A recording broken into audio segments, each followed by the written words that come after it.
একটা সকাল নাস্তার পরপরই যেন চিন্তায় পড়ে গেলাম, আজ দুপুরে কি রান্না করব। এই চিন্তা শুধু আমার একার না, আমার মতো হাজার হাজার আপুর প্রতিদিনের বাস্তবতা। মাথার ভিতরে ঘুরপাক খেতে খেতেই ঠিক করলাম আজকে রান্না করব পুঁই শাক, তাও আবার আলু আর চিংড়ি মাছ দিয়ে। যেই বাবা সেই কাজ, হাঁড়িতে দিয়ে দিলাম রেগুলার রান্নার সাদা তেল, গরম তেলে ঝাঁঝালো পেঁয়াজ কুচি, তার সাথে এক মুঠো চিংড়ি মাছ। এই দুটো একসাথে কড়কড়ে করে ভাজতে ভাজতে আমার মনেও খুশি হয়ে উঠল। দিলাম শুকনো মরিচ, ঝালটা যেমন পছন্দ তেমনই দিবেন।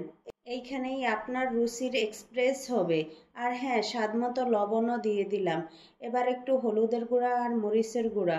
এই মশলা দুটো কষানোর সময় যে গন্ধটা ছড়ায়, সেটাই বুঝিয়ে দেয় রান্না ভালো হচ্ছে। খুব ভালোভাবে মশলাটা কষিয়ে নিলাম। মশলা যত কষাবেন তত স্বাদ বেড়ে যাবে দ্বিগুণ। আলু দিয়ে দিলাম।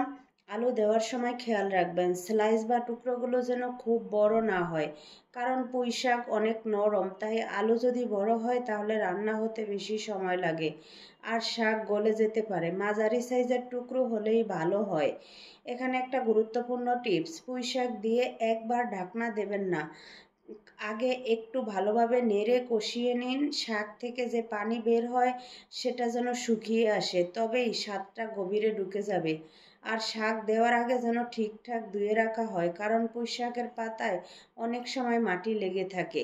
পুঁই শাকগুলো দিয়ে এভাবে ভালোভাবে কষিয়ে নেবেন। সব মশলা কষানো, আলু আর পুঁই শাক ঠিকঠাক মিশে গেলে এবার দিলাম 1 কাপের মতো গরম পানি। টিপস হলো, গরম পানি দিলে রান্নার গতি ঠিক থাকে আর শাক আলুর স্বাদ নষ্ট হয় না। ঠান্ডা পানি দিলে অনেক সময় স্বাদটা পড়ে যায়।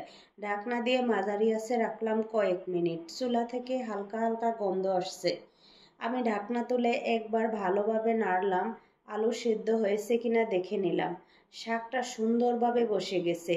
আর আমি ঠিক তখনই বুঝে গেলাম এই রান্না শুধু দুপুরের খাবার না, এটা হলো বৈশাখের এই গরমে শরীরকে হালকা রাখার একদম বাঙালিয়ানা উপায়।